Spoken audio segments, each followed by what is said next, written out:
ઘનશ્યામ મહારાજની જય. હરે કૃષ્ણ મહારાજની જય. ગઢપુરમાં મંદિરનું કામ ચાલુ હતું એટલે શ્રીજી મહારાજે રતનજીભાઈને મોકલ્યા કે તમે જરા તપાસ કરી આવો કે મંદિરે કેટલા માણસો કામ કરે છે. રતનજીભાઈ તપાસ કરીને આવ્યા ને પછી મહારાજને કે મહારાજ તમે જ્યારે વહેલી સવારે પધાર્યા ને ત્યારે ઘણા માણસો કામ કરતા હતા, પણ હવે તડકો થયો ને અત્યારે 4 જણા કામમાં છે. પછી મહારાજ અહીંયા પધાર્યા તે સિદ્ધાનંદ સ્વામીનો દાખલો જોયો ને મહારાજ કે આવો દાખલો કરીને તમારે દેહ પાડી નાખવો છે કે શું?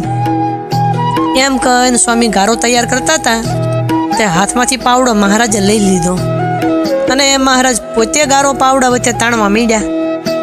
પછી તો બીજા સાધુ પાર્ષદો અને માણસો આવ્યા અને મહારાજને કે મહારાજ તમે રહેવા દો, આ પાવડો અમને આપો.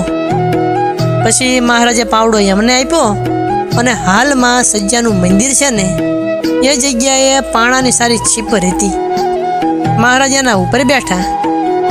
પછી સિદ્ધાનંદ સ્વામી તો પડખે હાથ જોડીને ઊભા રહ્યા અને મનમાં સંકલ્પ થયો કે હું તો મંદિરના કામમાં રોકાઈ રહ્યો અને પહોર દિવસ ચડી ગયો છે, હજી હું નાહ્યો નથી તો કોની સાથે નાહવા જાઉં? ભૂખ ને તરસ પણ બહુ લાગી છે, પણ નાહ્યા વિના કેમ ખવાય? હવે આવો સંકલ્પ મહારાજ અંતર્યામી પણ જાણી ગયા. મહારાજ કે સ્વામી અમે પણ ક્યારેક નાહ્યા વિના જમતા. સિદ્ધાનંદ સ્વામીએ મહારાજની મરજી જાણી અને અચલાનંદ સ્વામી ભંડારી હતા ને એમની પાસે ખાવાનું માંગ્યું. ત્યારે એમણે જોયું પણ ખાવાનું કાંઈ મળ્યું નહીં. પછી કુલેરનો લાડુઓ કરીને સિદ્ધાનંદ સ્વામીને આપ્યો. સ્વામી ઊભા જમી ગયા અને પાણી પીને પાછા કારખાને ગયા અને પાવડો લઈને ગારો તૈયાર કરવા માંડ્યા. આવી સ્વામીની સેવા જોઈ એટલે શ્રીજી મહારાજ એમના ઉપર અતિશય રાજી થયા. એ વખતે સદાનંદ સ્વામી, તત્વાનંદ સ્વામી એ 2 સંતો જૂનાગઢથી આવ્યા. તે મહારાજને પગે લાગીને મહારાજની સામું પાણા ઉપર બેઠા. તે પાણો જરા ખસી ગયો એટલે સદાનંદ સ્વામી લથડ્યા. આ જોયું તો મહારાજ તો હસવા માંડ્યા. પછી તત્વાનંદ સ્વામીએ મહારાજને કીધું કે ગુરુ સાહેબ અમારા 2 બેડિયા લાડુ ખોટા કર્યા એટલે લથડી જવાય ને.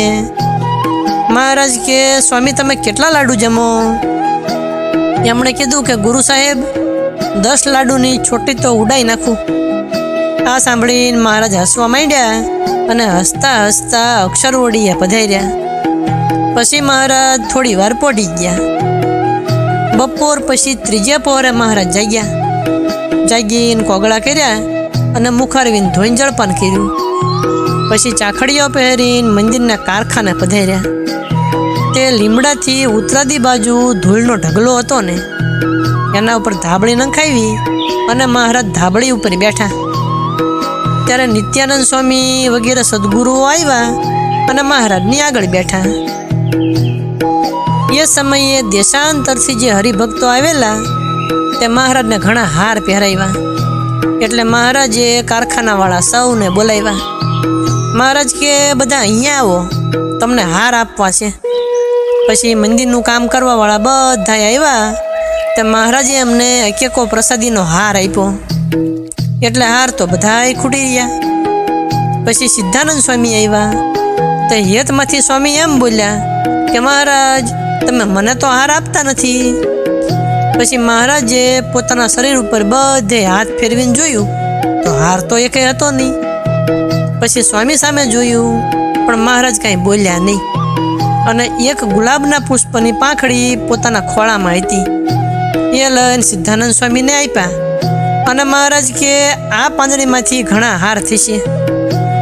સ્વામી કે મહારાજ તમે તો આ મને પોતાની મૂર્તિ આપી દીધી એ જ મોટો રાજીપો છે. એમ જાણીને સ્વામી ઘણું રાજી થયા અને પછી મહારાજ ઉઠ્યા તે ઉગમણા બારના ઓરડે સભા ભરીને બિરાજમાન થયા. શ્રીજી મહારાજ એકવાર અક્ષરવડીએ બિરાજમાન હતા અને સચ્ચિદાનંદ સ્વામીને રાધા વાવે સંદેશો મોકલ્યો કે ગુલાબના ફૂલ મોકલજો. એટલે સચ્ચિદાનંદ સ્વામીએ 8 ફૂલ પડિયામાં બાંધી અને સિદ્ધાનંદ સ્વામીને મહારાજ પાસે મોકલ્યા. સિદ્ધાનંદ સ્વામી મનમાં ગોઠવણ કરતા જાય અને રસ્તામાં ચાલતા જાય.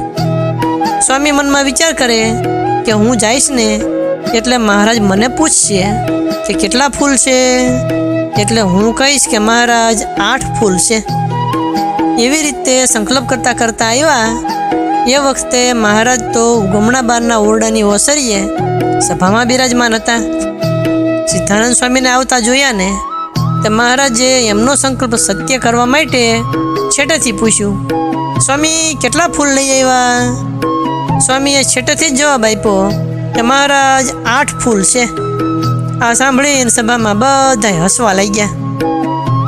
સિદ્ધાનંદ સ્વામીએ પડો લાવીને મહારાજ આગળ મૂક્યો અને ફૂલનો પડો મહારાજે છોડીને જોયું તો ગુલાબના સરસ મજાના 8 ફૂલ હતા.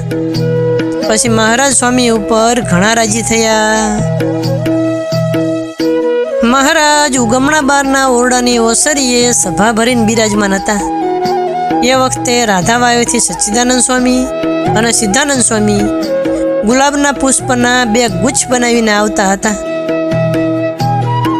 પછી રસ્તામાં આવતા સચ્ચિદાનંદ સ્વામીએ 1 ગુચ્છ સિદ્ધાનંદ સ્વામીને આપવા માંડ્યો.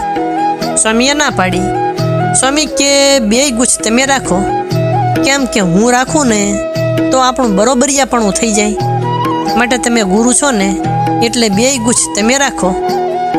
સચ્ચિદાનંદ સ્વામીએ સિદ્ધાનંદ સ્વામીને કીધું કે તું તો સમજતો નથી, કેમ કે આપણે 2 એક ગુચ્છ લઈએ તો મહારાજનો સ્પર્શ થાય ને, માટે તમે 1 ગુચ્છ રાખો. ગુચ્છ આપવાના બહાને આપણે મહારાજના હાથનો સ્પર્શ થાય. એમ કહીને 1 ગુચ્છ સિદ્ધાનંદ સ્વામીને આપ્યો. પછી સચ્ચિદાનંદ સ્વામી આવ્યા તો મહારાજના હાથમાં ગુચ્છ આપ્યો.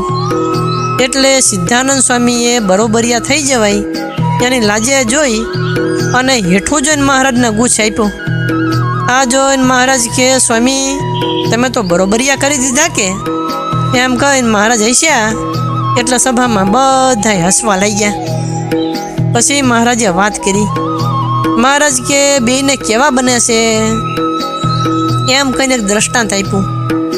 મહારાજ કે મરચાના અથાણામાં લીંબુ નાખે તો એની ખટાશ મરચામાં જેમ ભળી જાય ને એમ સચ્ચિદાનંદ સ્વામીની આકરી પ્રકૃતિ છે, છતાં પણ સિદ્ધાનંદ સ્વામી એમની સાથે ભળી ગયા છે. અને સિદ્ધાનંદ સ્વામીની પ્રકૃતિ તો ટાઢી છે, પણ બેયને કેવા હેત થઈ ગયા છે એમ મહારાજે સભા સામે જોઈને વાત કરી. પછી બીજે દિવસે સવારમાં સ્નાન કર્યું અને સજી મહારાજ અક્ષરવડીમાં મૂર્તિ પધરાવી અને નિત્યવિધિ કરવા બેઠા. એ વખતે સિદ્ધાનંદ સ્વામી રાધાબાગેથી ગુલાબનું 1 ફૂલ લઈ અને મહારાજ પાસે આવ્યા. મહારાજને ફૂલ હાથમાં દેવા માટે આગળ ધર્યું. મહારાજ કે આ મૂર્તિને ફૂલ ચડાવો. સ્વામી કે મહારાજ ભાળી તમારી મૂર્તિ, તમે ફૂલ લ્યો. એટલે વળી મહારાજે ફરી વાર કીધું કે સ્વામી તમે આ મૂર્તિને ફૂલ ચડાવો. તોય પણ સ્વામીએ એ મૂર્તિને ફૂલ ચડાવ્યું નહીં. સ્વામીને મહારાજના હાથમાં ફૂલ આપવાનો આગ્રહ હતો ને તે 2 વચ્ચે ઘણી ખેંચાતાણ થઈ. પછી મૂળજી બ્રહ્મચારી મહારાજને પડખે બેઠા હતા ને તે હાથમાં રૂમાલ લઈને માખીઓ ઉડાડતા હતા. એમને સિદ્ધાનંદ સ્વામીના હાથમાંથી ફૂલ લઈ લીધું અને મૂર્તિને ચડાવ્યું. આ જોઈને મહારાજ કે હેતવાળા તો બહુ છે પણ એમનો પ્રેમ ગાંડો છે. એમ કહીને મહારાજ એમના ઉપર રાજી થયા. એકવાર મહારાજ વાસુદેવ નારાયણના ઓરડાને વિશે ઓસરીમાં સાધુ પાર્ષદો બધાને બોલાવ્યા અને અહીંયા સભા ભરીને બિરાજમાન થયા. એ વખતે અચલાનંદ સ્વામીને તેડાવ્યા. મહારાજ કે તમે જુનાગઢ મંદિર કરવા જાય એને રોટલા દેજો અને જુનાગઢ જાઓ. એમ મહારાજે આજ્ઞા આપી. વળી પાછું કીધું કે જે જુનાગઢ મંદિર કરવા જતા હોય ને એમને રોટલા આપજો પણ બીજાને આપવા નહીં.